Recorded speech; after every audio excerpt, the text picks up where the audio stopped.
Eu faço uma pergunta. Hoje, desde o seu acordar até o seu deitar, quantas vezes você pensou na volta de Cristo?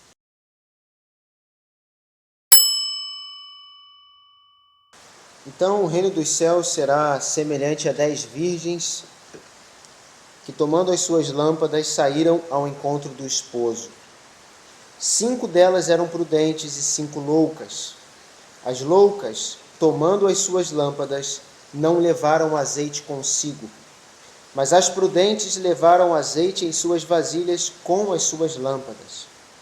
E tardando o esposo, tosquenejaram todas e adormeceram. Mas à meia-noite ouviu-se um clamor: aí vem o esposo, saí-lhe ao encontro. Todas aquelas virgens se levantaram, prepararam as suas lâmpadas. E as loucas disseram às prudentes: dai-nos do vosso azeite, porque as nossas lâmpadas se apagam. Mas as prudentes responderam, dizendo: não seja o caso que nos falte a nós e a vós. Ide antes aos que o vendem, e comprai-o para vós. E tendo elas ido comprá-lo, chegou o esposo, e as que estavam preparadas entraram com ele para as bodas, e fechou-se a porta. E depois chegaram também as outras virgens, dizendo: Senhor, Senhor, abre-nos. E ele respondendo disse: em verdade vos digo que não vos conheço. Vigiai, porque não sabeis o dia nem a hora em que o Filho do Homem há de vir. Vamos orar.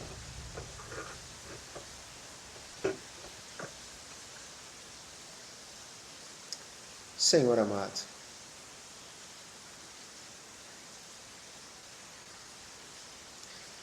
nessa noite, ó Pai, nós precisamos da Sua palavra.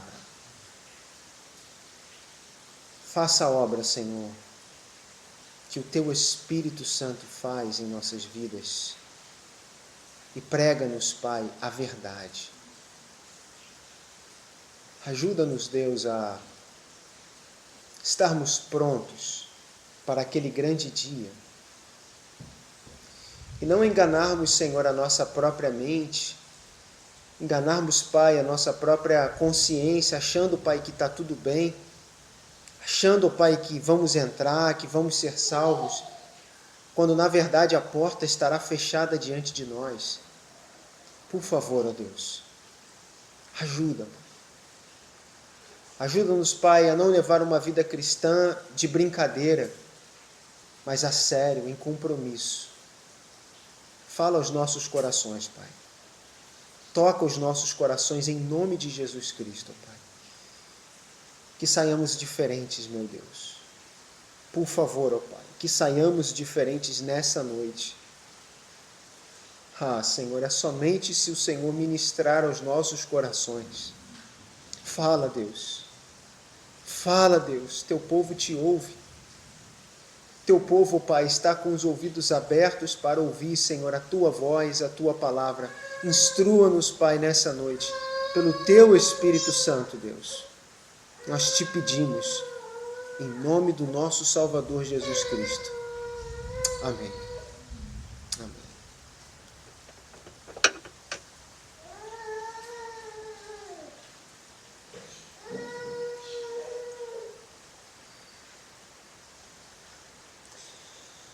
Mateus capítulo 25, que é a passagem que nós acabamos de ler,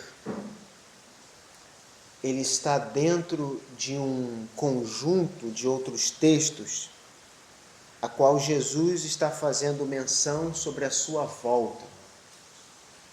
Jesus irá partir, irá embora, mas em um determinado momento, a qual o Pai julgar que é o fim das coisas, Jesus há de voltar. E não só esta parábola, mas outras também, e muitos outros textos, vai exortar e admoestar os cristãos a estar preparados para aquele dia, a estar prontos para encontrar-se com Cristo. E se tem uma coisa que os cristãos hoje, a igreja, ela menos tem se preocupado é com a volta de Cristo. Mas quando nós abrimos o noticiário, muitas pessoas estão falando sobre a volta de Cristo. É verdade, mas por breves segundos, por pouco tempo. Logo, as outras preocupações da vida já tomam o lugar da preocupação da volta de Cristo.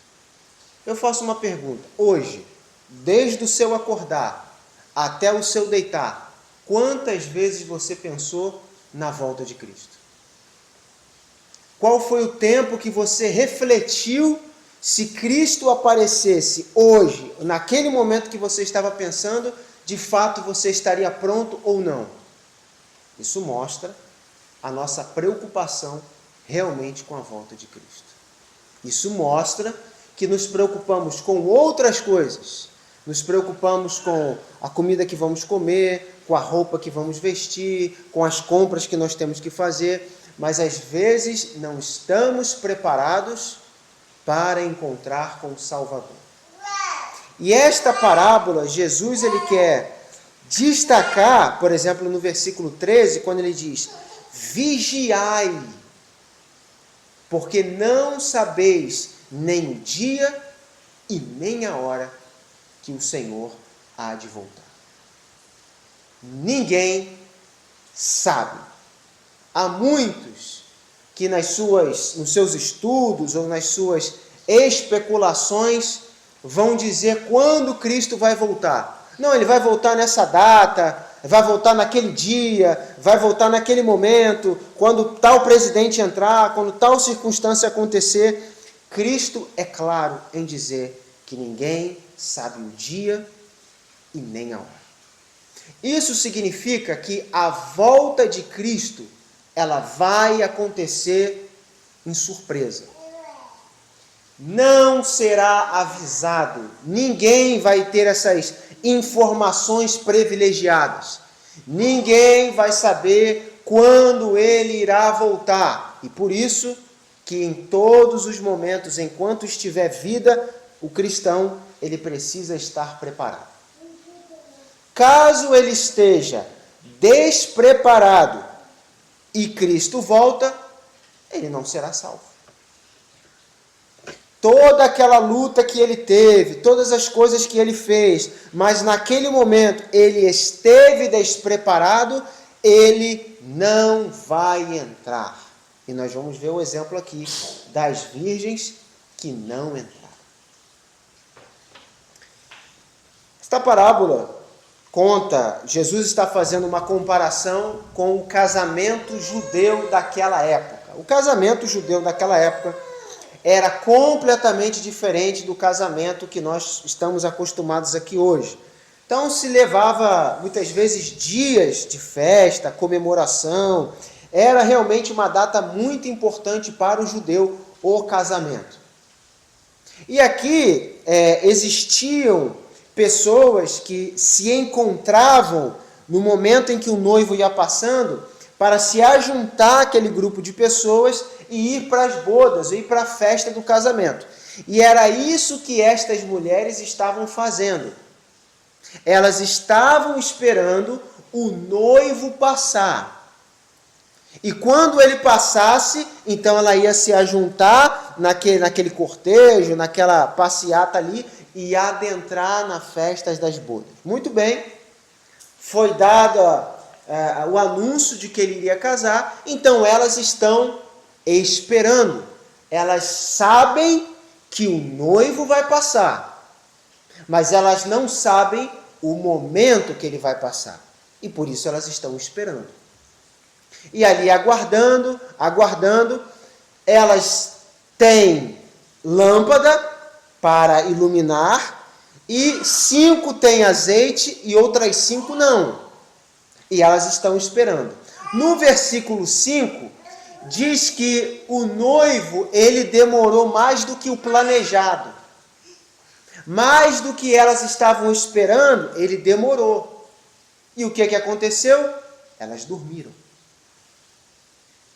E aí, dormindo, elas acordam no susto, com alguém gritando: aí vem o noivo.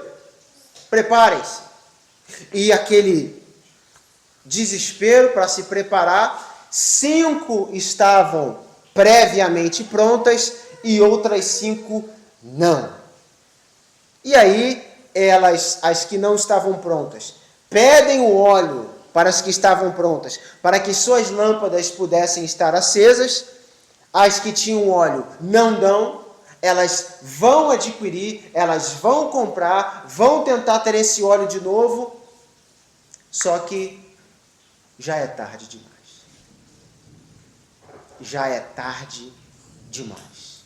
Elas tiveram a iniciativa, elas correram, elas foram, mas quando elas adquiriram este óleo, já era tarde demais. Então elas vão entrar na festa das bodas, só que elas batem e a resposta é: eu não conheço vocês.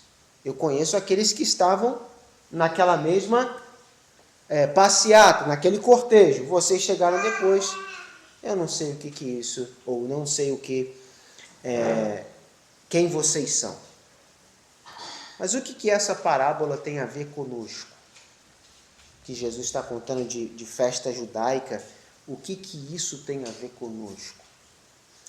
Vamos tentar fazer algumas aplicações. É uma parábola que existem muitas explicações sobre cada elemento, o que cada elemento aqui, a virgem, o óleo, a lâmpada, o que cada coisa significa, e vamos tentar seguir num caminho e fazer uma aplicação para nós, para estarmos prontos para a volta de Cristo.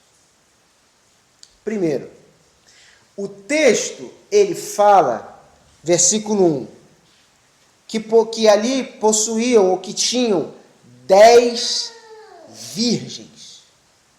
10 virgens. As 10 eram iguais. Iguais em que sentido? Elas eram virgens, ou seja, elas não casaram. Elas não tiveram nenhum relacionamento. Elas eram virgens. E isso pode denotar para nós aquelas pessoas que têm a fé em Cristo, mas só a fé em Cristo. Elas não são desposadas, ou elas não são de outros deuses. Então elas não acreditam em Cristo, mas também acreditam na superstição, no gato preto, no espelho que quebra, passar embaixo da escada. Não. Elas não vão adorar outros deuses, não vão se curvar a outros deuses, a imagens. Não, elas vão ter a fé em Cristo, e apenas em Cristo. Elas acreditam em Cristo. Elas sabem que Cristo morreu por elas, que Cristo é o Salvador. Elas entendem isso, elas sabem isso. E todas elas, do versículo 1, tomaram as suas lâmpadas. Lâmpadas.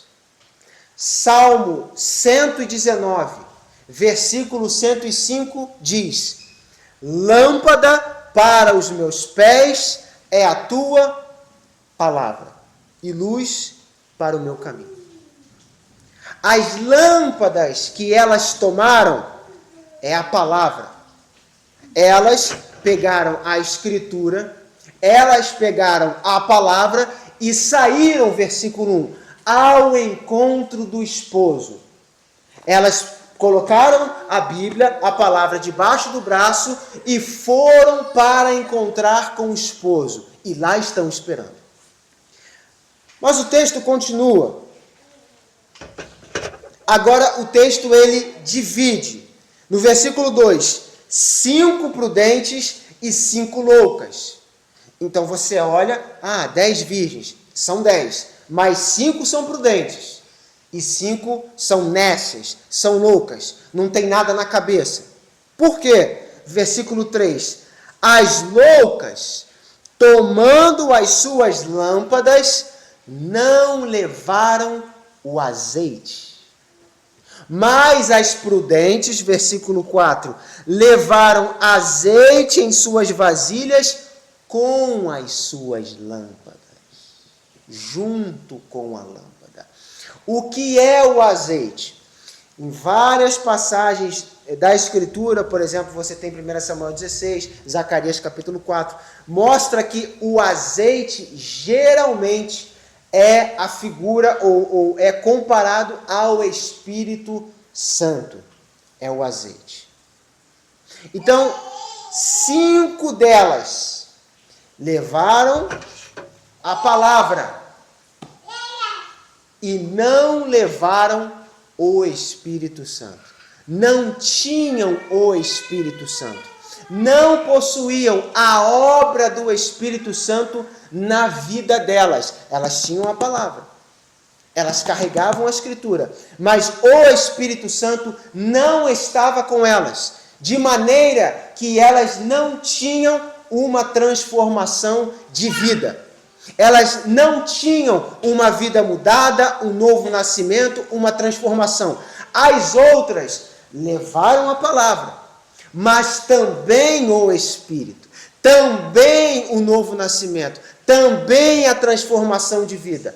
E elas foram encontrar com o noivo. E elas estão lá esperando. Um só com a palavra, e o outro com a palavra e o azeite e o óleo. Qual que é o desfecho desta história? Primeiro, versículo 5. Tardando o esposo.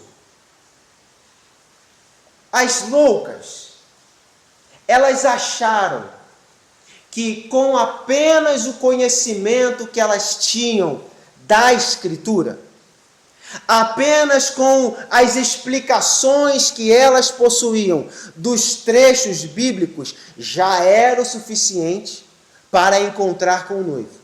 Elas iam, o cálculo delas foi, o que nós já temos, o que nós já possuímos, já é o suficiente para encontrar com o noivo.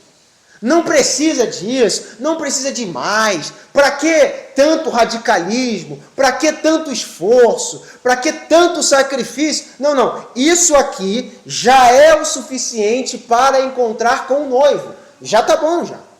Nós vamos. Nós sabemos, a Bíblia diz, nós sabemos que ele vai passar naquela rua lá. Então nós vamos estar lá. E elas saíram. Só que o versículo 5 vai dizer que ele demorou. O cálculo não saiu muito bem como elas imaginavam. Como ele demorou, o que aconteceu? Elas dormiram. Elas dormiram.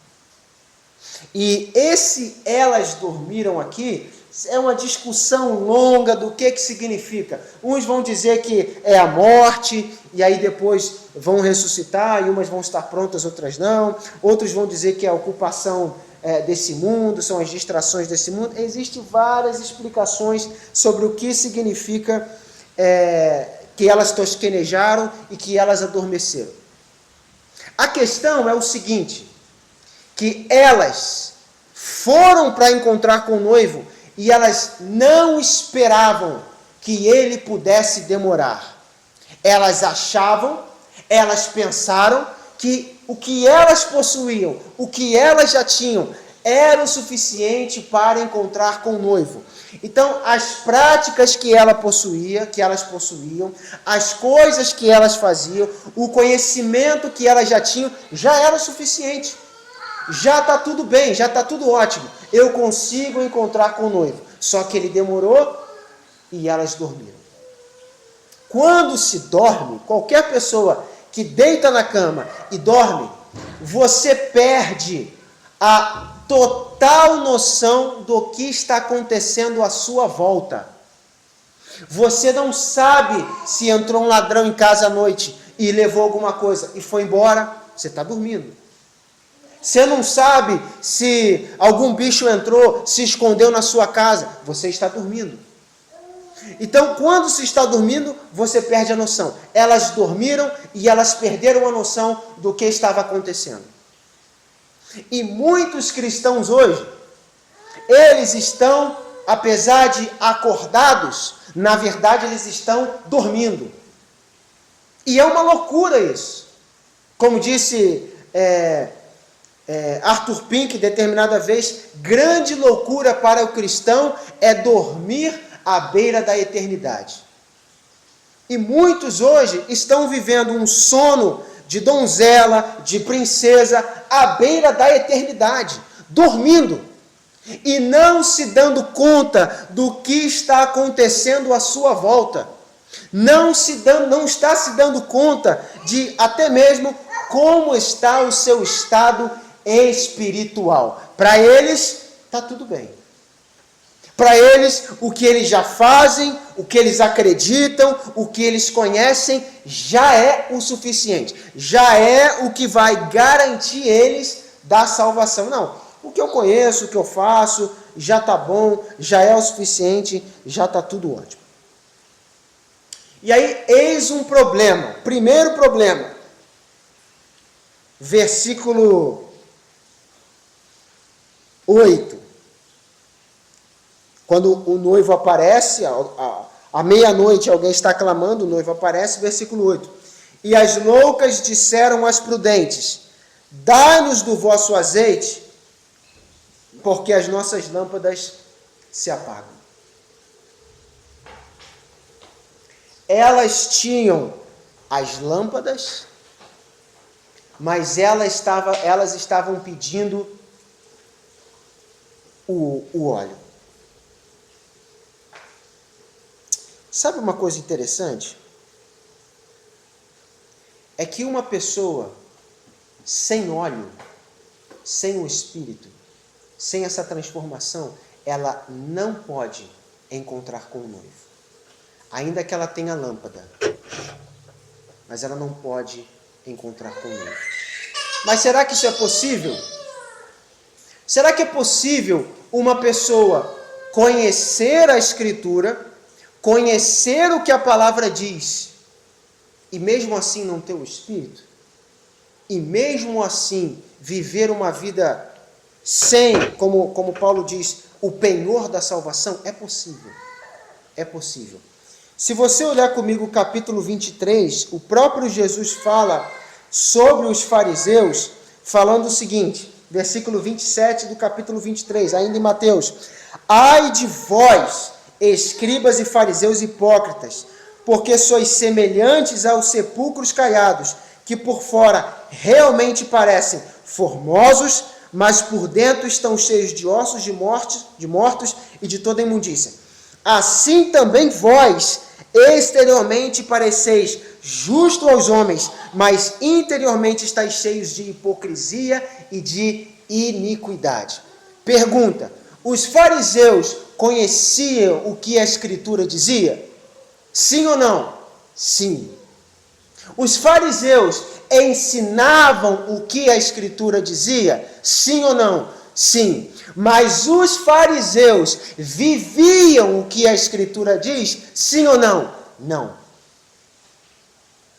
Por isso é possível conhecer o que a Escritura diz, mas viver como se não conhecesse. É possível explicar textos bíblicos, mas não viver o que você acabou de explicar. É possível. O que a Bíblia chama claramente de hipocrisia. É falar algo que não se vive.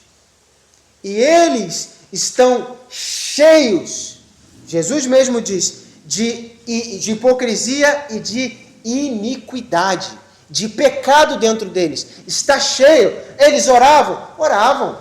Eles jejuavam. Davam dízimo? Claro que davam dízimo. Oferta? Com certeza dava oferta. Mas na hora de fazer aquilo que a lei dizia, principalmente, que não era à vista das pessoas, eles não faziam.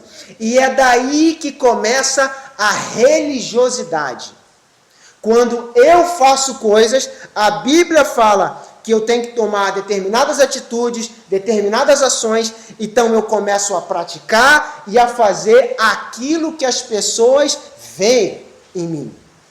Então as pessoas observam: olha, ele se veste com modéstia, olha, ele ora, ele tira o tempo de jejum, não, ele realmente ele ajuda o necessitado. Então as pessoas veem e automaticamente as pessoas julgam: é cristão. é servo de Deus, mas na verdade eu não passo de um religioso, porque eu pratico atitudes religiosas, mas eu não vivo de fato como um cristão. E aí, o religioso é aquilo que os fariseus eram. Condenavam pessoas que gostavam de fazer mais do que eles. Condenavam pessoas que não eram iguais a eles. Queria se destacar, queria fazer mais, quer ser mais radical, quer ser mais entregue, quer buscar mais a Deus. Logo, eles criticavam.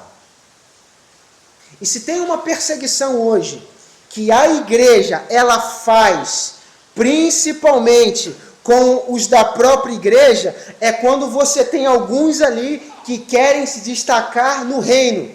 Não por orgulho, prepotência, quer ser mais do que os outros. Eles simplesmente amam a Deus e querem se entregar mais, querem viver mais. E eles começam a experimentar dentro da igreja a própria perseguição.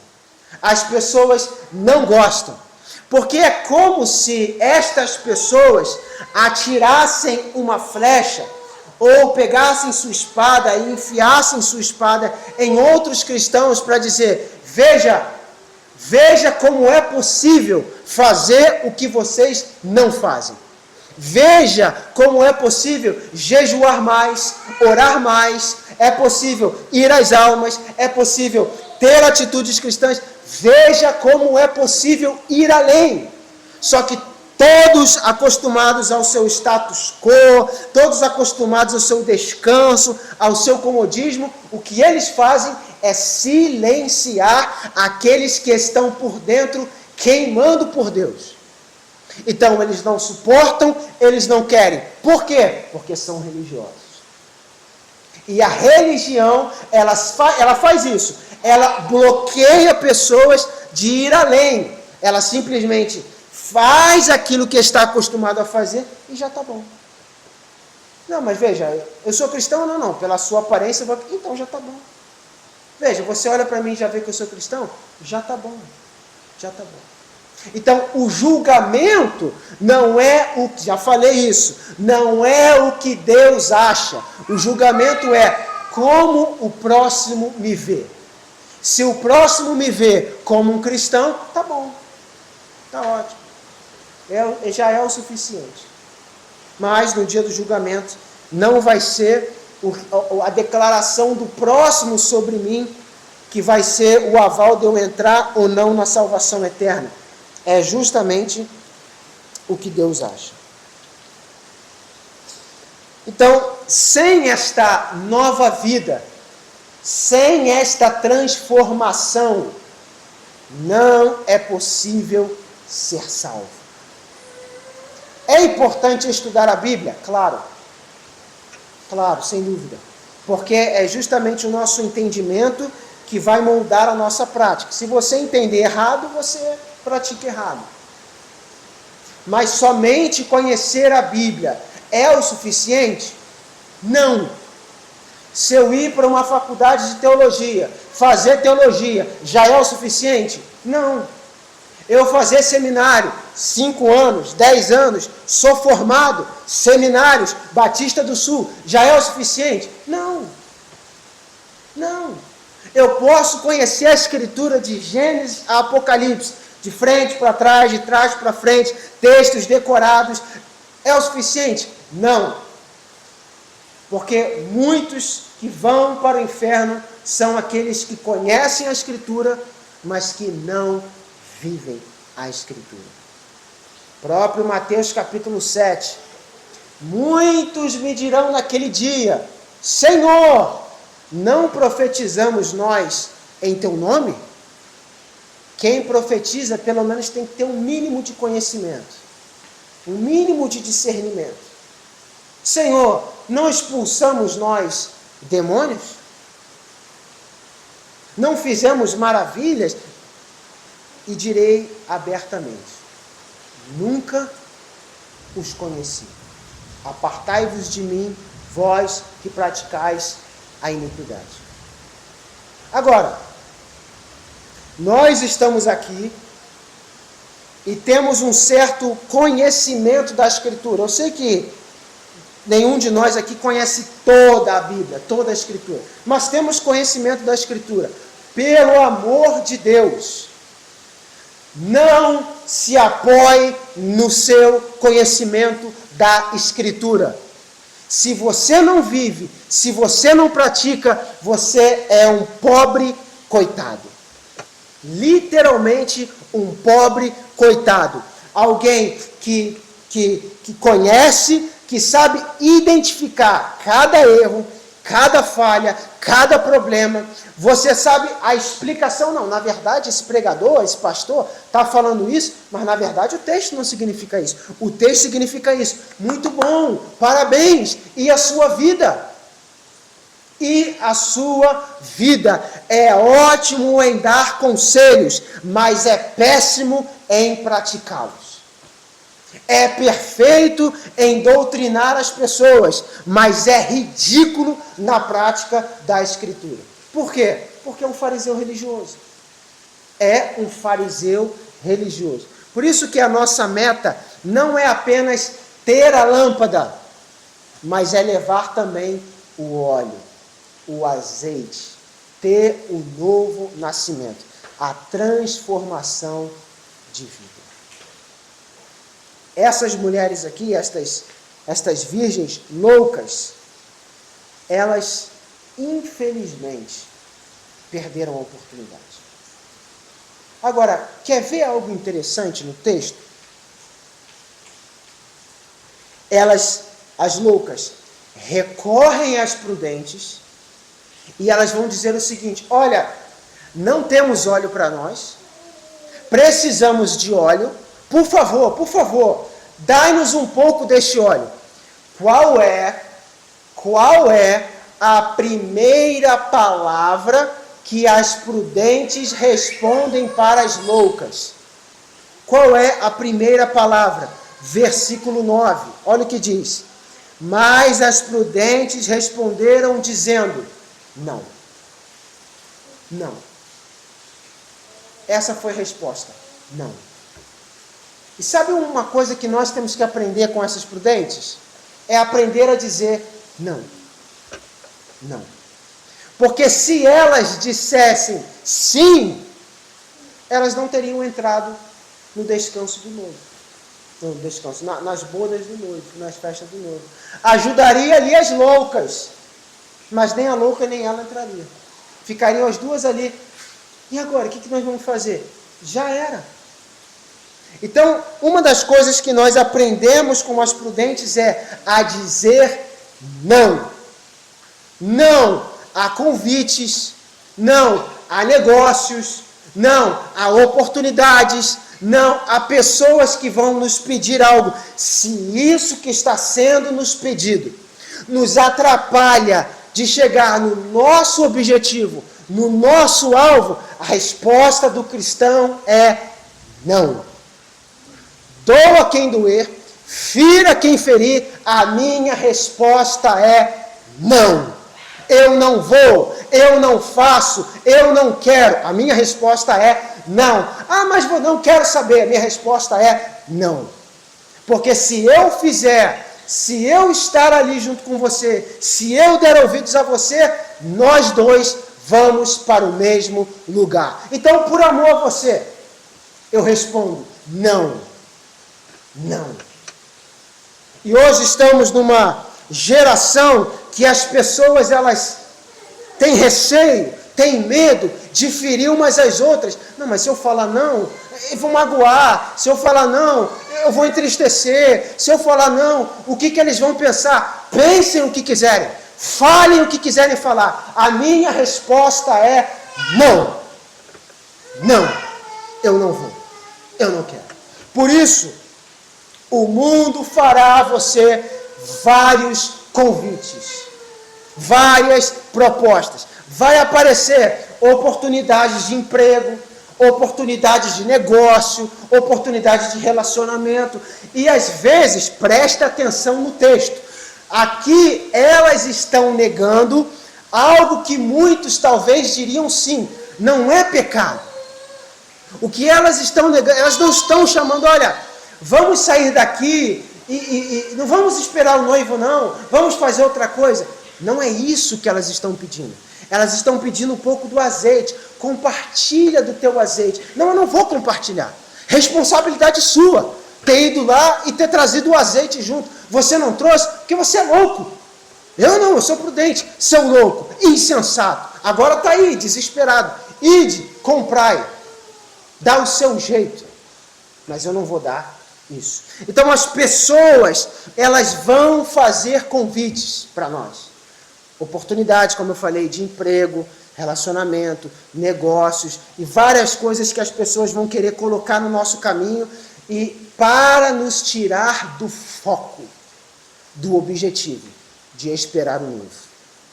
E dependendo se você deveria dar uma resposta não e você der a resposta sim, dependendo, você pode perecer junto com eles. Junto com eles. Porque você tem que tomar cuidado, né? Eu falar não assim, sabe? Tem que ter um jeitinho. Não tem que ter jeitinho. É só dizer não, é só isso. Não! Irmão, não! Irmã, não! Patrão, não! Eu não quero e eu não vou. Ah, mas não interessa. A resposta é não.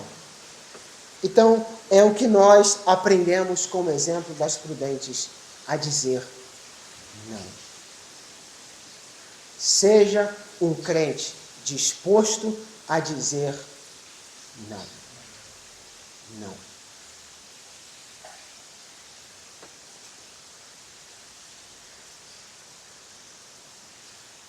Versículo 10. As prudentes respondem, não, vão comprar, vão adquirir o óleo, vão adquirir o azeite. E versículo 10, e tendo elas ido comprar, nesse momento que elas foram comprar, chegou o esposo. No momento em que elas pensaram, não, então há uma esperança, há uma oportunidade, eu vou lá, eu vou adquirir, eu vou comprar, o noivo chega. Ou seja, não deu tempo. Não deu tempo delas entrarem na festa das bodas. E aqui está o retrato de muita gente que deixa sempre para depois o que sabe que deveria fazer hoje. Eu tenho cada vez mais convicção de que as pessoas mais duras de coração não são as que estão no mundo, são as que estão na igreja. Por quê? Porque as que estão na igreja, elas já leram livros, elas já leram exemplos, elas já foram admoestadas pela Escritura, algum pregador já lhes falou, já disse o que elas precisam fazer ou deixar de fazer. E por que elas são duras de coração? Porque elas não praticam. Elas sabem que o que fazem não está certo, elas sabem que tem que tomar uma decisão, tomar uma postura enquanto é tempo, mas elas não fazem, porque elas estão contando sempre com amanhã. Não, realmente eu sei que eu tenho que me livrar disso, realmente eu sei que eu tenho que começar a ser assim, mas Deus vai tocar no meu coração, Deus vai eles estão contando sempre com amanhã. Não, Deus vai tocar, não, amanhã, e aí amanhã. Elas esperavam que pudessem ir comprar, voltar e entrar. Só que não aconteceu. Como elas esperavam. Desde o início, as coisas não aconteceram como elas esperavam. Elas acharam que o esposo ia vir em determinado momento. Não veio. Não aconteceu. Estipularam lá. Não, ele vai vir às 9 da noite. Não, ele vai vir às 8 da noite. Estipularam. Não veio. Como ele não veio, também não se prepararam. E aí foram querer se preparar em última hora. Portanto, meu irmão, não deixe para se preparar em última hora. Não deixe para se livrar de seus pecados na última hora. Não deixe para ter uma nova vida na última hora. Não deixe para poder agradar o seu Senhor na última hora, porque pode ser que não dê tempo. E tudo o que você fez até o momento foi em vão. Essas mulheres aqui, essas virgens, elas saíram das suas casas, elas ficaram lá esperando, para no final elas nem entrarem. Olha o desperdício de tempo, olha, elas poderiam fazer outra coisa, elas estão lá, esperando. Elas nem chegaram a adormecer deitado na própria cama. Não, ali, na rua, esperando, adormeceram. E nem entraram. Muitos começam a ter atitudes cristãs, atitudes como a Bíblia diz, atitudes religiosas, e começam a ter, mas no final eles não vão entrar. Foi desperdício de tempo, desperdício de recurso, de disposição, de energia, porque no final não vão entrar. Porque deixaram para a última hora, deixaram para o último momento. E agora? O noivo vai aparecer, eu preciso comprar um azeite, e agora? Eu não sei o que fazer. Agora? Tarde demais. Mais notícias. Tarde demais. Então, não viva no limite das coisas. Não, amanhã eu vou mudar. Senhor, me ajuda para que amanhã seja diferente. Seja agora. Não é quando você acordar. Não é o amanhã. O amanhã pode nunca aparecer. Você pode dormir essa noite e nessa noite uma parada cardíaca, morrer, fechou os olhos, abriu. Onde é que eu estou? Já era. Não, só um minutinho que eu vou lá. Já era, não tem como. Você não vê o exemplo do rico, do Lázaro? Fechou o olho, abriu o olho. Não, pai Abraão, manda que more. Já era, acabou, não tem mais oportunidade. Só que nós estamos sempre acostumados que o amanhã vai vir.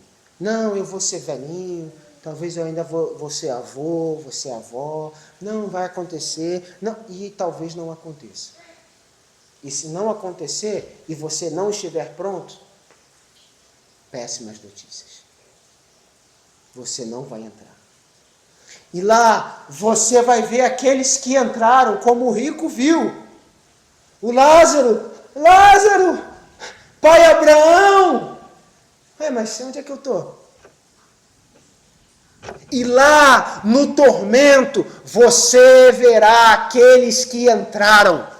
Você verá, olha, John Wesley, eu falei tanto de você. Olha, apóstolo Paulo, olha lá Moisés. Onde é que eu estou? Por quê? Porque você não fez o que deveria fazer. Deixou para depois. E aí, de longe, só dando tchau. E no sofrimento eterno. Versículo 11. E depois chegaram também as outras virgens, dizendo: Senhor, abre-nos. Como se o fato delas reconhecerem Ele como Senhor fosse o suficiente para abrir a porta. Não, eu sei que Ele é o Senhor. Senhor, agora cheguei, pode abrir. Versículo 12. Não conheço vocês. Eu não sei quem vocês são. Como assim, Senhor? Nós estávamos lá, esperando, nas ruas lá. Vamos lá, trazer o azeite, só podia entrar com azeite. Abra-nos, Senhor. Queremos entrar, queremos estar junto na festa. E o Senhor vai dizer: eu não conheço. Não é porque você conhece a Jesus que você vai entrar. Não é porque você sabe as passagens da Bíblia sobre Jesus que você vai entrar. Não é porque você conhece todos os evangelhos, de Mateus a João, e você sabe as histórias, a infância de Jesus, que você vai entrar. Você só entra se ele te conhecer. Você só entra se ele abrir a porta para você. Não tem como arrombar, não tem como pular, não tem como dar jeitinho brasileiro, não tem como. Só tem como entrar da maneira certa. E aí, versículo 13, Jesus então ele conclui dizendo: vigiai. Vigiai. E a pergunta é: você está vigiando? Você está vigiando ou você está dormindo? Você está acordado, vigiando, ou você está sonolento, como o texto diz no versículo 5, tosquenejando, tá? Como que você está? Se você adormecer e não estiver com uma vida mudada e uma vida transformada, sinto lhe dizer, mas você vai para o lago de fogo. Vai para o lago de fogo. Então, esteja pronto. Amanhã vou orar hoje. Senhor, que amanhã eu... Não, começa hoje. Porque você não sabe o dia e nem a hora. Se Cristo volta hoje, ele está contente com a sua vida ou ele está triste com a sua vida? Aquilo que ele fez, às vezes nós cantamos o hino, morri na cruz por ti. E o que fazes tu por mim? E o que você tem feito por Cristo? Como você tem vivido a sua vida por Cristo? Não deixa para amanhã, não deixa para depois. Porque se ele voltar, se ele aparecer e ele não te conhecer, sinto lhe dizer, tarde demais. Você teve tempo. Eu, por exemplo, tenho 32 anos, vou fazer 33. Eu tenho 33 anos. São 33 anos de oportunidade. Vamos dizer, vamos tirar o período da infância, vamos contar a partir dos 20. Vou ser muito bom, contar a partir dos 20. São 13 anos de oportunidade. Se você for decaindo, então, não, vou contar a partir dos 15, não, vou contar a partir dos 10, são ainda mais anos de oportunidade para viver intensamente para Cristo. E como você tem usado a sua vida? Você tem desperdiçado a sua vida ou você tem aproveitado a sua vida para Cristo? Faz os cálculos dos seus anos ou do seu dia. Quanto tempo do seu dia você vive para você? Quanto tempo do seu dia você se dedica a Cristo? Tuas 24 horas, você vai ver. E aí depois você multiplica pela quantidade de anos que você tem. E você vai chegar num cálculo para ver se você realmente se doa mais para Cristo ou mais para você mesmo. Não perca esta oportunidade. Não deixe ela passar. Vamos orar.